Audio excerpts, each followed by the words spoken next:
I think most of us feel now that the House of Commons and certainly the House of Lords are not the centre of debate in this country. In the time of Charles Dickens,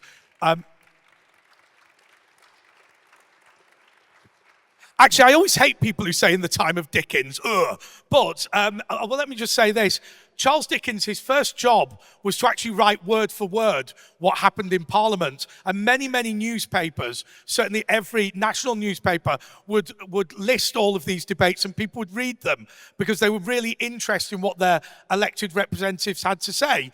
I think nowadays, the facile stupidity that we see in the House of Commons and the sterile nonsense that we get from the House of Lords is a real disaster. Some of you are supporters of reform. Some of you are still Conservatives. Some of you are supporters of other political parties. I always remind you to remember Nick Tanconi, who is doing great work at UKIP. So please do always remember him. It's a small party, but a great bunch of guys. But whichever party you support, and even if you're an independent, I think all of us have to start thinking about what we're going to do to deal with the idiots that infest Westminster, what we're going to do about the fact that there is so little democracy in our country. What was it that David Starkey said? When people try and pull the levers of power, they find the lever falls off and the button is not attached. So this section is about talking about how we can mobilize voters, how we can turn this new media success that we've clearly had together and turn it into something. And obviously, we've got a great panel in Mahyar Tousi and Jack Ross and Darren Grimes. But what I want to do is, I want to just start with Darren simply because Darren was one of the stars of GB News. And you know how people say, oh, I left of my own accord, and it's never true. It actually was true in his case. GB Cancelled News, himself. GB News begged him to stay, but nonetheless, he felt obliged to return to his home county to run for election. And I just think it would be a great thing to start with you, Darren, and just ask a little bit about your experience. Why did you feel that it was better to go back and stand for election than stay where you were, which was probably much better paid, certainly more glamorous, and something that people would aspire to, perhaps a little bit more than being a local councillor? Absolutely, right. Thank you very much for that introduction. What I would say, first of all, is you mentioned David Starkey there. As some of you may be well aware, you know, it was an interview with me on my YouTube channel that led to him being utterly cancelled from absolutely everything. So we challenge why new media is so important. Well, someone as learned and completely far in that field, an expert like no other in this country as far as the Tudors are concerned, he should never have been cancelled, right? And being able to use new media as a tool to uncancel himself, I think is a beautiful thing. So thank you for having me today, first of all. I think this is such an important movement.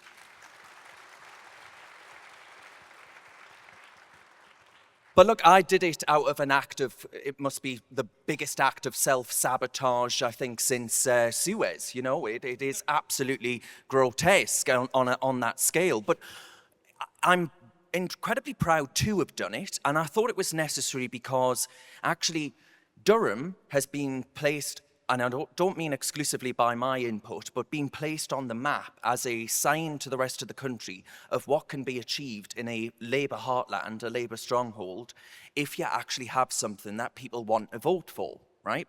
Now, we have got stuck in straight away and started saying no to migrant homes and all these other things. Now, I'm not very popular when it comes to Lib Dem and Labour dining tables, I'll tell you that for free. But I never got into this game for that reason. But I wouldn't have been able to do this, Andre, had it not been for the advent of new media, right? 10 years ago, during the Brexit referendum and all these other things that I was part of, you know, I'm always reminded of the Wordsworth quote of, bliss was it in that dawn to be alive, but to be young was very heaven. And actually, all of these things, that revolution that is still taking place, slowly but surely, I know it might not feel it. I know when you walk outside right now, it looks more like Sodden Gaza than it does London. But it is happening. So take heart in that. And it's happening because of the kinds of ventures that each of us are involved in. So again, thank you so much for being part of that movement. I mean, we will go to the other two. I don't want to just exclusively interview you. But look, you were heavily bullied by the Electoral Commission. They tried to destroy you. And I have to say, look, I can act hard all day, but I think that most of us would have to privately admit we couldn't have withtaken what the Electoral Commission gave to you. Do you think that that is what made you so determined to do the right thing and maybe forego the most financially profitable thing? Well, absolutely, because I definitely saw what they are willing, the lengths at which they are willing to go to destroy someone's life, right? Because that would have ruined my entire life. I would have had a criminal charge against my name. I would have been bankrupt, you know, the very worst things. Just to remind everybody, just in case you don't know, obviously Darren was accused of electoral fraud during the Brexit referendum. The case was utterly ludicrous, but at one point you had legal fees of what, 150? Oh, yeah. Well, £1,000, which, by the way, were paid by people like you on a crowdfund. So I think that was something that was praiseworthy. It's true. And again, those are the seeds of a movement that was forming, right? The advent of the internet. So, but yes, I did it for that very reason, that I know what it's like to be a very small ant under a very large boot, the boot of the state, you know, Darren versus Goliath, you might say. But actually, that fight is happening to communities up and down the country. Look no further than the protests that are taking place. People being smeared, ordinary, decent women and children being smeared as far-right thugs for going out there and saying that actually sexual assault by those who have absolutely no right to be here is unacceptable. And apparently that makes you a far-right thug. Well, I'll tell you what, that brings us brilliantly on. Far-right thug.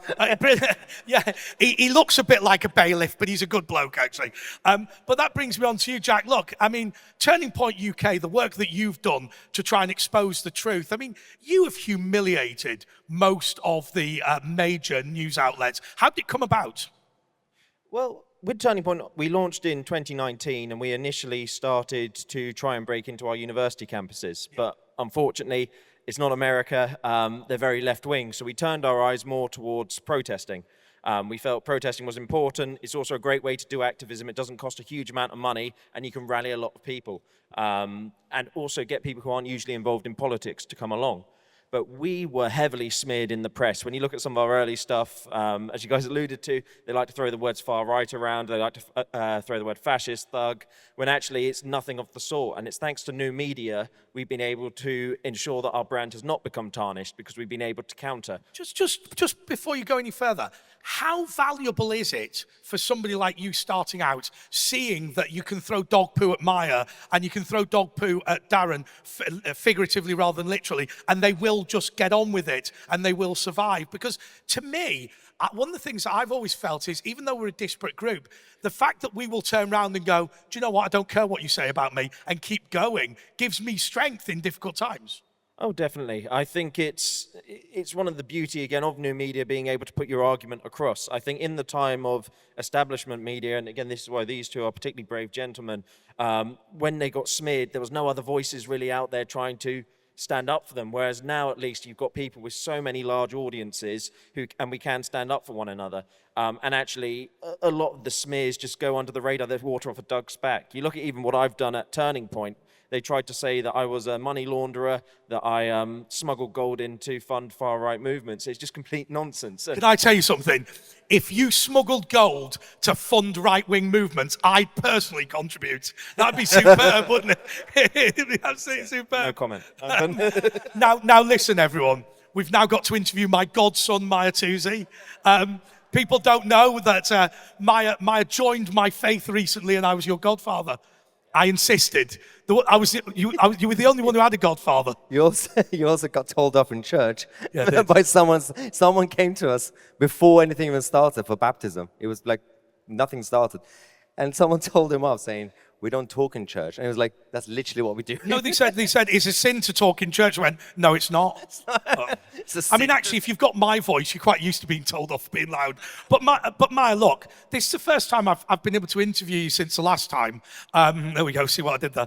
And I wanted to ask you, how did you get to where you are now? Because so many people have seen the 1 million subscribers, so many people have seen the slick operation, but I described at your 100,000 subscriber party as you as the godfather of this, but in reality, you were the pioneer, weren't you? And it'd just be interesting to know Why on earth you decided to do it, apart from unemployment? Don't mention that. No, just skirt over that one. But why did you decide to do it? Well, that's actually quite funny because in 2019, I think, I didn't have any plans. So actually 2017, when I was a Tory, Theresa May called the snap election, and the Tories were supposed to win. I left my normal job. I took a gamble. I helped one of the local candidates in Dagenham, Julie Marsons, who lost. Then she became an MP later on.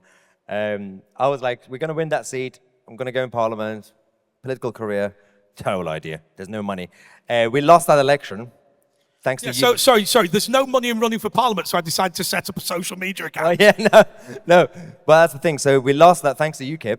At the time, just about get lost votes at the Tories. But so at that point, I was like, we're going to have to go back to our normal jobs. I worked in sales or whatever. But then 2018-19, Theresa May was messing up Brexit. Everything I have today, all this, is actually thanks to Theresa May. Because she failed Brexit. So I started making random videos on YouTube. It was more like a personal diary. Just wanted to get out of my system. There's no plan. And this was the time when we all started doing it. Like everyone was like making videos. No plan. And then people started watching it because I became obsessed with like the details of the Brexit negotiations. So accidentally my channel became a Brexit channel, like Brexit update. Then COVID happened. Then it became more of a like lockdown channel. Then my obviously subscribers blew up to over 100,000, and that's when I realized, okay, so I have to do something with the channel now. It's a job now.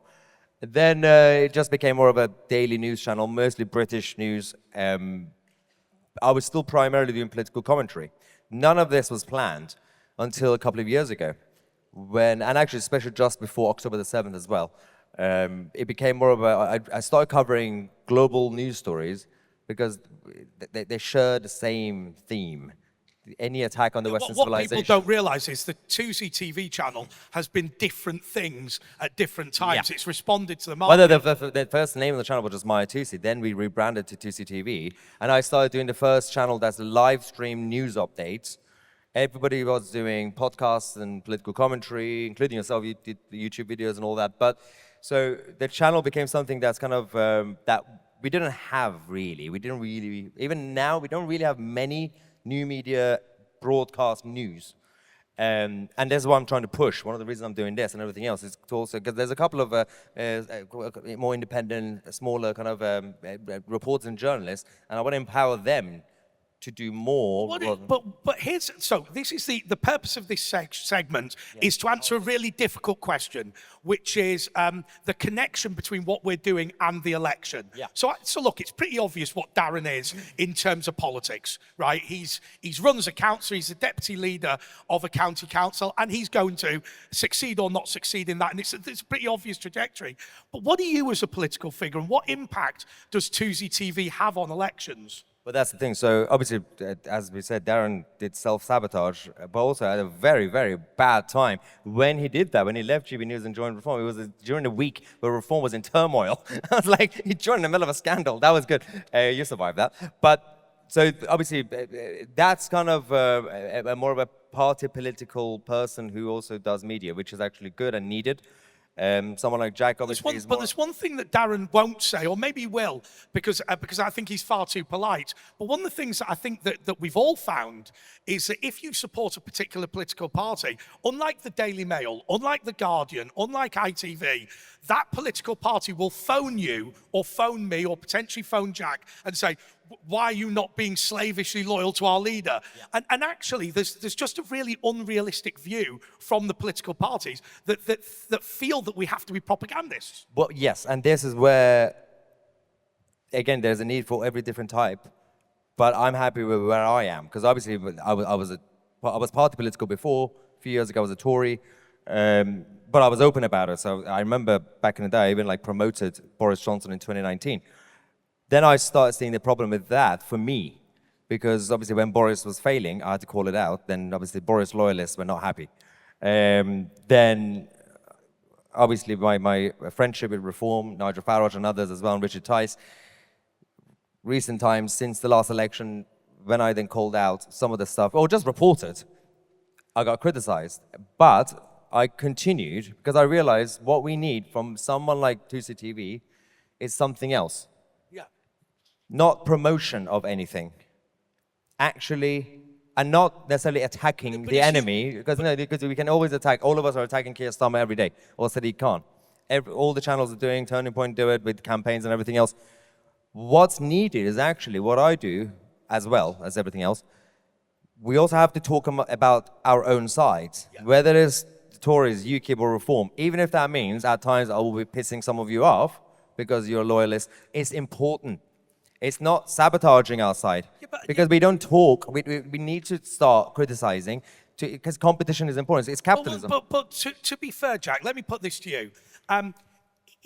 So if I was the Mail on Sunday, right, and I was critical of, just think of a party leader off the top of my head, Nigel Farage, Reform wouldn't ban me from the party conference. And I'm not singling out Reform because it's true of all of them. What there tends to be is they go, 18 months ago, Dan Wootton said something nasty about Kemi Badenoch. Ergo, he can't come to Conservative Party conference. He can't come to any of the press conferences. And you're in this remarkably frustrating situation whereby if you're not a propagandist, which is obviously not a viable and sensible thing to do, you're pushed out the door. I can't go to Reform. Well, I think it goes back to showing the power of new media, because the fact the newspapers can slate them and they don't take much notice because no one's reading them anymore. Yeah. People look at Mahyar's channel, they look at what Darren's doing, they look at what we're doing at Turning Point, and that's what scares the parties, because we have real power.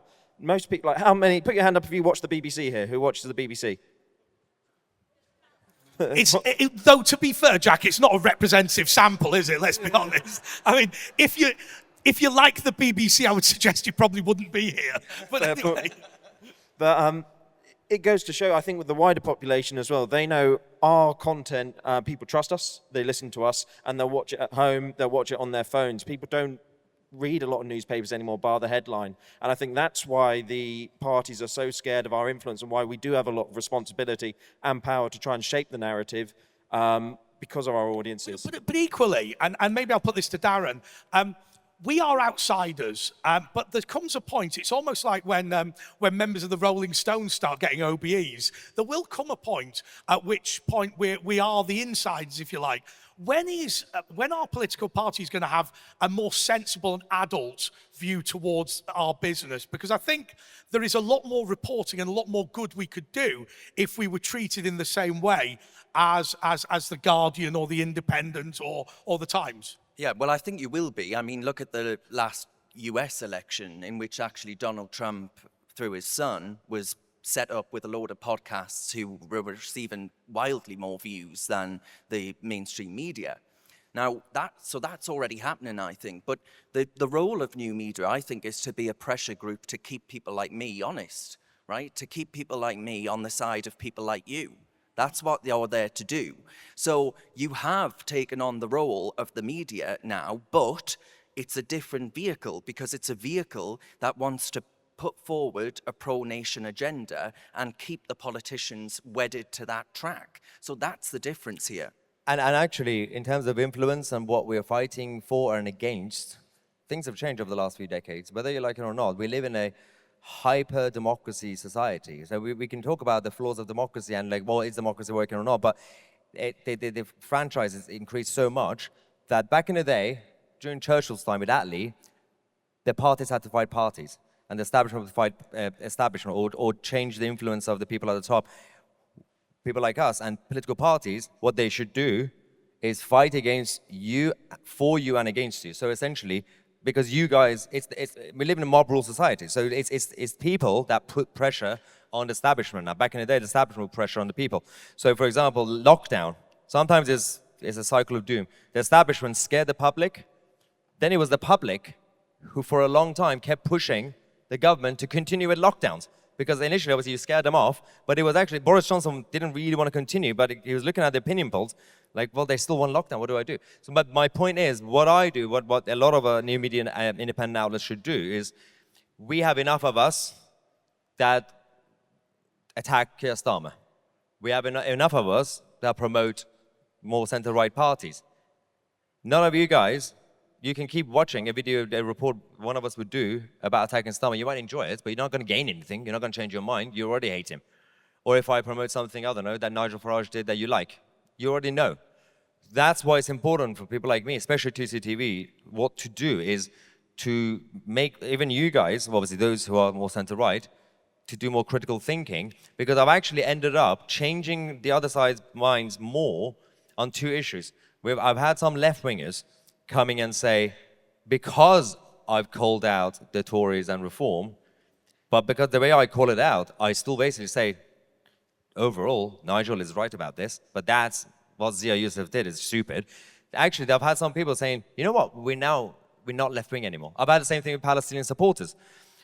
I basically slag off Islamists all the time, but I've also do you, Mahyar? I've noticed. But I've also like called out a couple of times when the Israeli media are being stupid the way they do certain things, or like the left-wing weirdos in Tel Aviv and the protests. So the Islamists, some of the Western middle-class naive people who are pro-Palestine, some of them have watched it, and they've actually that's kind of opened their mind, saying, oh, because what they've heard so far is pro-Israelis telling them, no, you're wrong, Hamas is bad, we are right. Well, that's kind of obvious. If you just say that to someone who is supporting Palestinian, that's not going to change their mind. So you have to go through a different angle to answer the wider question, the topic. That's what I think channels like mine should do for the next election, even if that means we have to call out our side to open, well, personally, wake up our side to be better, competition, but also to kind of, it sounds bad, but it's a little bit more like manipulation in it, right? The word is not right, but it's a different, and we're hitting the other voters differently. So they could watch a video of me saying, oh, well, he's calling out Kemi. But subconsciously, because I'm also saying some good things, they're like, oh, actually, Kemi or Nigel, they're not too bad. So it's about that. It's about hitting them from a different angle. And I think the best way to highlight that would be what we managed to achieve as a movement from 2017 onwards. Because if you consider 2017, when during that parliament, Penny Mordaunt, then a cabinet secretary, stood up at the dispatch box and said that trans women are women. And that actually, you know, biological sex wasn't an immutable fact in one sweeping statement. That was a complete divergence from what the Conservative Party is purportedly there to do, to conserve, to protect, to defend. Well, where are you in protecting, conserving and defending if you're not defending the sanctity of single-sex spaces and biological immutable fact and truth? So we managed to actually put pressure on these politicians to say that actually this virtue signalling to allow men into these spaces is completely at odds with any conservative common sense agenda. So it was down to that's the way you change the ballot box, to apply that pressure and be able to drag people kicking and screaming until they decide to say, I've made a really stupid mistake. But we've ignored in this, and we will go to questions in a second, we've ignored what I believe is one of the biggest elephants in the room. And I can't quote directly Lord Sumption, the former chairman of the Supreme Court, but I can tell you what he said after the death of his father-in-law. He said, look, the media drove the lockdown. The media drove the vaccination program. The media drove the lunacy that took place during that period. And he said, and I think he's right, because there were more newspaper sales, there was more clicks got for people on respirators than there were for the elderly you were killing by leaving them on their own in their care homes, than the fact that the average working class child is now believed that they will earn £100,000 less during their career over their lifetimes than they would have done had there been no lockdown. The people that were actually destroyed and damaged by that lockdown just weren't as sexy in the media, and therefore the media, instead of putting the country first, put sales ahead of it, and the result was the utter madness of that lockdown. It's the same with panic buying. There was no panic buying until the newspapers would say, everyone's doing this. Then suddenly everyone else would drive to the shops because they think, if I'm not buying something, we're going to run out of food. And it was, as you say, completely driven for headlines, and people got left behind, people starved, some people died. By the way, you're talking about professional standards. I have to say, you would find it very, very difficult to find any of our outlets saying anything that was as dishonest and stupid as what the BBC was broadcasting during that that period. Also, I know we're going to go to questions. Just a quick thing on this, regulations or being regulated or not. People keep talking about Ofcom. Obviously, Ofcom now has the new powers, but before Ofcom, we were more restricted than the mainstream media, even on very simple things in terms of the graphic images or whatever you want to show during like conflicts. They can get away with more on Sky News or CNN than we. Even like certain words. The moment you mention, I don't know, something controversial, a word, then you could get demonetized, you could get blocked. I mean, God bless YouTube, but they said that if you questioned the following statement, the vaccine is 100% safe on 100% of every occasion, if you questioned that, you would be banned from YouTube. Yeah. Now, let's just be clear on one thing. I'm not a medic, and neither are most of you. But no medical procedure is 100% safe. It's utterly ludicrous. And actually, I will tell you something else. On the vaccine program, I believe that if there was a vaccine today that was genuinely proved to prevent cancer, I think the take-up rate would be 20 or 30%. The problem with that bloody vaccine is you can only lie to the public once and destroy all the credibility of the vaccine program. Let's go to some questions. Okay. You do it. Any questions about Zio Yusuf? You can ask Darren. Okay, do we have a roving microphone? It doesn't matter, I can get out and about. Make sure you've not asked a question. We want to make sure everyone... we'll get out and about. Come on, here we go. Let's hope this works. I'm going to go to this gentleman first. There you go. Thank you. I think that what you're saying, can you mobilize voters through new media, is very much germane to what you just said. You can only lie once. The problem is, the reason that you're here, the reason that new media is here, is that you and the traditional media are all in the same business, which is selling truth. And the problem is that if you're in the business of selling cheese and you sell bad cheese, nobody will buy from you anymore because they remember the cheese they sold. And you're in the same position. You're in a position where, at the moment, you're fresh and new, and people are waiting to see whether or not you're going to lie to them the way that the previous ones did. And I think the question I would ask you, most of all, is how? I mean, you say you want to mobilize through, or can you mobilize voters through media? How are you going to keep that truth? I mean, I think I particularly like the fact that you said about criticizing both sides. But my son is 13 years old, and he asks me over the Palestine thing, yeah, but Mum says one thing, you say another, how do I know who to believe? And the public are in the same situation. So how are you going to maintain that truth? How are you, I mean, because power corrupts, an awful lot of people are in this situation. How are you going to maintain that truth? Yeah, but can I ask a question to you very quickly? What does it matter? Because obviously a lot of what we do is our opinions on things, and obviously those opinions are an analysis. So it may well be that your wife is right on some occasions and you're right on others. Don't tell her that. Just say she's right all the time. Anyway, perhaps you could answer that. Well, but that's the thing. So one of the main points of new media, and again, if I go back to people like Carl Benjamin and many others who started this, the reason for this, and actually the good days of Fox News, it was the same thing. The CNN types were criticizing them, saying basically you are spreading garbage and like hate or whatever.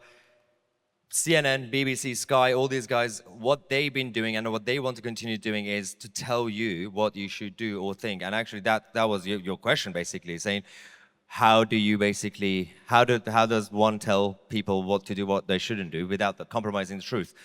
It shouldn't be. Just like how Fox News, the good days of Fox News defended themselves, Breitbart defended themselves, and the new media defend ourselves. We are in the business of supply and demand. It's free market capitalism. We're not necessarily giving you the truth. It's not, obviously we're giving you the truth, but that's not the product. We're giving you what you want, what people wanted for years and years, because they got sick and tired of CNN and these guys telling you what you should think. They just wanted us, or any media presenter, to stop talking down and just telling you, talking to you, and then you would decide. The whole point of this is that question is wrong because you are implying that, just like the mainstream media, new media is one group. New media is not one group. New media is not, they're not the same type of channels. We have new media channels that would be more pro one party. We got new media channels that would actually just remain objective. New media podcasts that wouldn't join any party. We got different types. It's not one type of identity. So some will promote a party, but some don't. And we have to the main point is just tell people what is happening. But Maya, when I worked for Breitbart, I remember Steve Bannon saying, look, the Times is the paper of record. The job of Breitbart is to supplement that with things that are going to be of interest to Breitbart readers. So we didn't write about absolutely everything. I think you slightly misspoke in the way you described it. Supply and demand. It's supply and demand. Exactly right. You don't have to be biased. You just have to... Jack, do you want to respond to that? Yes, I'd say a lot of what we do as well, it's not, obviously what we put out, we try and be truthful, we can't always get it right, but it's giving you the stories which the news won't report. So we give a voice to people, like we repost videos on Turning Point where someone posts it, it gets 30 views, and no one would hear about that story. We post it, it gets 1 million views. And actually, that's the thing, we're giving you access to more information so you guys can make your mind up. We don't edit the videos, we put them out as we find them, and it's for you guys to make up your opinion from there.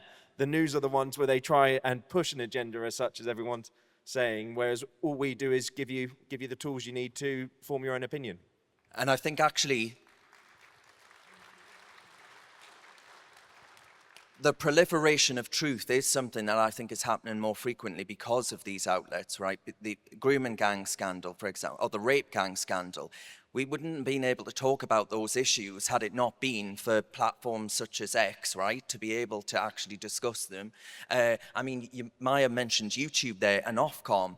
Even criticising net zero, because net zero is in law, is seen as a fact gospel that you cannot challenge. Well, I, for one, am not willing to see my residents made colder and poorer because some teenage truant has decided that the world's going to end tomorrow. You know, I'm not in the business of that.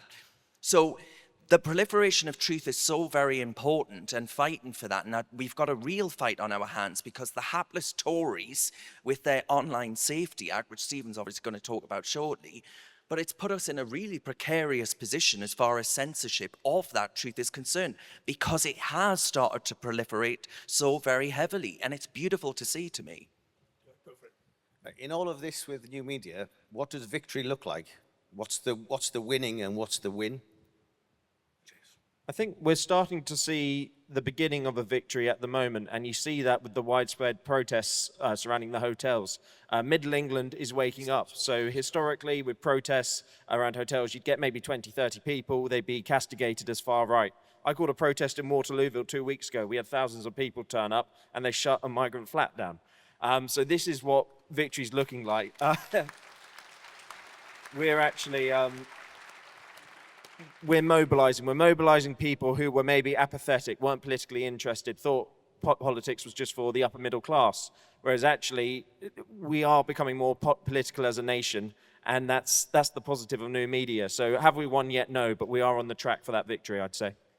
And that's a really good point. You know, one of my residents contacted me a few weeks ago, and she said, I've just found out that there is a family well, a family, that's a very polite way of putting it. There are 5 fellas moving in next door. And I was going to say they'll be called Tom, Dick, and Harry. I very much doubt their names are Tom, Dick, or Harry. But you get the point. She called me up and she said, look, Darren, I'm absolutely terrified. What are you going to do about it? So we held a meeting with the police in which the police were told that, one, the community felt like they weren't safe for obvious reasons. A woman finding out she's got 5 foreign fellas moving in next door. And also that actually the residents of that property themselves wouldn't be safe. And whilst I would never, ever endorse the kind of, I think some of the violence as far as lighting things on fire and all the rest of it, I don't ever support anything like that. But what I do support is people making their voices heard and saying that they will not tolerate this kind of injustice being perpetrated upon them in the name of so-called multiculturalism, diversity and tolerance. There is nothing tolerant about allowing people to suffer the injustice of sexual assault and all these other things. So victory to me looks like people finding their voice and finding their ability to demonstrate. Well, yeah. And I hit it from a different angle. So that's, you know, the people side brilliantly covered what victory looks like, at least in terms of the business model and where mainstream media is going to be or new media, victory is already happening. And the way I'll explain it is they are being forced to copy us now. Piers Morgan left the mainstream media channel to go on YouTube, but the thing is, because they don't know how we do things, that's going to be their own downfall. So, for example, Piers Morgan has moved to YouTube, he's getting the clicks, he's getting the views, no love or influence. It's basically what I call hate watch. People watch it out of curiosity. He has no influence. If Piers Morgan says tomorrow, guys, I have this campaign, can you support me? Nobody will support him. So they will get excited at first. They're like, oh, this is working. They're all doing it. They're all moving to websites. They're all moving to podcasts. Emily Maitlis left the BBC doing a podcast. They're getting subsidies. They're getting the views, listeners. No love or influence, which means eventually they're going to overdose. They're going to overdose. They're going to collapse.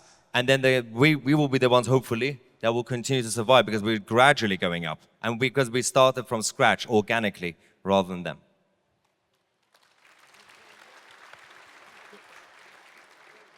Hi, I came up from Devon today just because I'm so thankful that you all exist. I think you are victorious because you are actually giving people hope and information.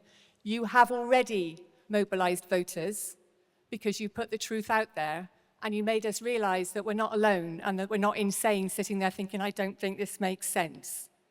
But my concern is, I was on, AI is definitely becoming bigger and bigger, and I was on AI yesterday, and I was just trying to get some statistics, and what came through on AI was, far right this, far right that, and I was thinking, okay, please explain why you think that's far right, and the chat was coming back with all the sources, and it was all the mainstream media, which is another reason why you guys are so important, because you are the opposite of that, and you are the fight back against those being the only sources that are out there. But my concern is, the more I learn about AI, the more I realize that, you know how the left wing pile on to people, and they were using bots, and they were using, mass email campaigns. As AI becomes more sophisticated, and the people using it get more aware of what can be done, they're going to do that on steroids. And there's nothing we can... Let them. There will be a fight back. Our side has to also make sure we do that. Thank you. Okay, let's see what other questions. I mean, are you not worried about that? Because I mean, this is a very important point, Mahyar, that actually AI is a database, fundamentally a sophisticated database. If what is fed in is all this, Mahyar Tousi's a Nazi or Jack Ross is far right, that's all it will spew out. Yeah, but with humanity, there's always an action and a reaction. People will then start questioning it, and it will be fine. Everything will be fine. Don't worry. We'll be fine. I just wanted to say, for about 20 years now, I've seen what was going on, and I've been really frustrated. I was told when I was 12 what the plan was for the West by a friend of mine. An Asian friend of mine, a Muslim friend of mine, from Cheat Mill in Manchester.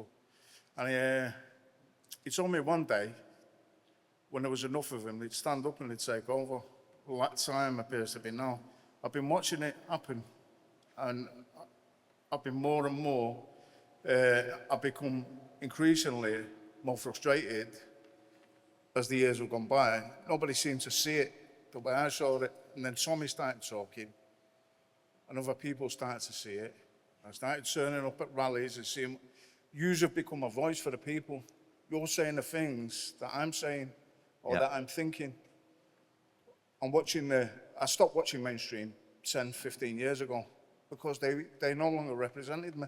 Yeah. And I think that's the difference between us. Yeah. This feels more like an underground thing than a mainstream thing. Yeah, and just to add to that, because actually it goes back to the AI thing. Both the rise of new media and AI will be eventually, shortly, destroy certain false narratives, including Islam, and certain other things, because things will come out eventually. This is just the beginning of challenging toxic ideas. Any sort of radical idea, it will actually be factually challenged. All this fight you mentioned is only just started. Like, 20 years ago, there was only a few people who were talking about these things, and maybe they weren't doing it in an eloquent, academic way. And then people like Douglas Murray came, and slightly more eloquent and academic. But then this is now the time for people to get the information, make up their own minds. Surely, I just want to put this to you, and maybe Darren can start first, and then the others can ask this. I think what this gentleman said is a fair point. I believe that the fact that the country is going wrong, if we suppress debate about it and discussion about it, that pressure will build and build and build. Why is it that the establishment look at something like uncontrolled immigration and think to themselves, the number one thing we should do is stop people talking about how bad it is rather than actually fix the problem? Yeah, that's a very good question. The Islamophobia laws as well bring in the definition of hate around Islamophobia and speech around Islam.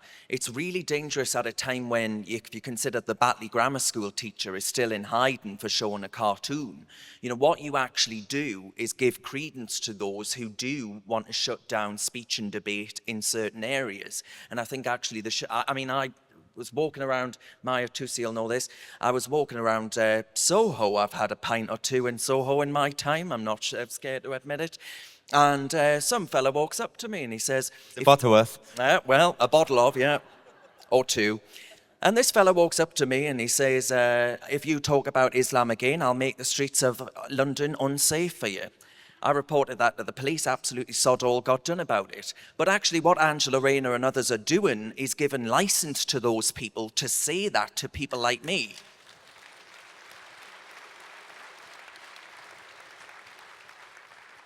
No religion, and I say this as a suffering Anglican, no religion is beyond reproach. No religion. Apart from Tousiism. It's a cult. Right, I did give the lady the microphone, so we will have this one final question. That segued quite neatly into what I was going to say, actually. I'm a Christian, and about 25 years ago, I noticed that the BBC particularly was very anti-Christian. And as I was bringing up 4 children at the time, I got rid of my TV 25 years ago because I didn't want it undermining how I was bringing my children up with my values. And then we went on to internet, so I got all my news from the internet. I would say that a lot of people in the churches are still asleep, they're still watching the BBC. They're very left-wing, and they don't realize it. And also a lot of older people that can't really access the internet, they're not seeing the alternative new media, they're not seeing it because they're all still trusting the BBC. They've still got their licenses and everything. But on the point of voters, one person I have started to watch is Raja Miah, and he's done quite a lot. One particular thing he was talking about was how the Pakistani have like a mafia in some towns and cities, in the north particularly. They've got drug gangs, rape gangs, they control the councils. They've actually subverted democracy so that they've got people who they'll sell blank postal votes to the highest bidder in return for contracts, in return for favors, not being picked up by the police when they've been caught for being with underage girls. And you can see that they've got a system. They've worked very closely with the Labour Party. I don't see that anywhere else. It's not reported anywhere else other than Raja Miah. So I'm thinking if it was reported more in other new media, maybe more people would be aware of it and realise how important it is to vote. Great. So what I'd say, Raj is actually a very good friend of mine, and at Turning Point we put a documentary together which Elon Musk actually retweeted in January, which helped the debate surrounding grooming gangs and actually the Islamist mafia which runs a lot of our towns across the country. In terms of how to counter it, again, it comes back to new media. If people aren't aware of these things, they won't act against it. And you know, Britain, there's 40 million Christians in Britain. If we're worried at what 6% of the population can do in terms of influence across the country, we're over 50% of the population. Where's the Christian bloc vote? Where's the Christian pound? As Christians, why are we shopping or paying the license fee of the BBC, which is horrifically anti-Christian, any organisation which talks our religion down? We should be writing in angry letters. I know we all support free speech, but actually, why is it Christianity is the only religion which gets tarnished by people? Why are we constantly ridiculed? Why don't we stand up for ourselves? And that's what we need. We need muscular Christianity. People try and paint Jesus out as if he's some socialist hippie who walks around in flip-flops, but when our faith was questioned, when you had moneylenders in the temple, what did he do? He went in and flipped the tables. And we need to remember that as Christians, to be muscular. We need to be strong. Well,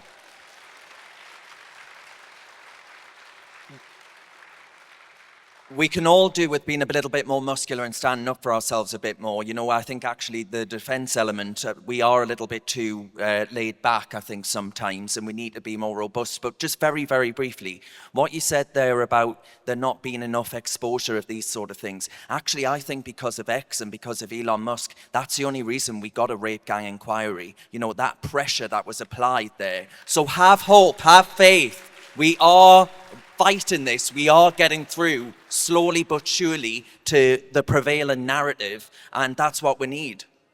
Ladies and gentlemen, I just want you now to give a special thanks, not just for today, but for 3 people who've led this movement, who I'm proud to call friends, 3 phenomenal patriots in Darren Grimes, Jack Ross and Mahyar Tousi. Thank you very much.